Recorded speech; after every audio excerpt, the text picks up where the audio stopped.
Welcome. If you want to change keyboard theme in your OnePlus Nord N10 5G, at first you have to go for the settings. Right now we have to scroll down and find system settings, go for the languages input, select virtual keyboard, go for the Gboard and tap on the theme. Right now we are able to pick up one of this theme. I think that we can download maybe this one. Click apply. And after that, when you are going to use your keyboard,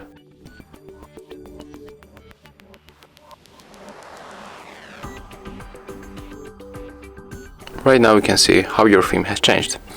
And that's how it looks. Thank you guys for watching. Leave thumbs ups, comments and subscribe to our channel.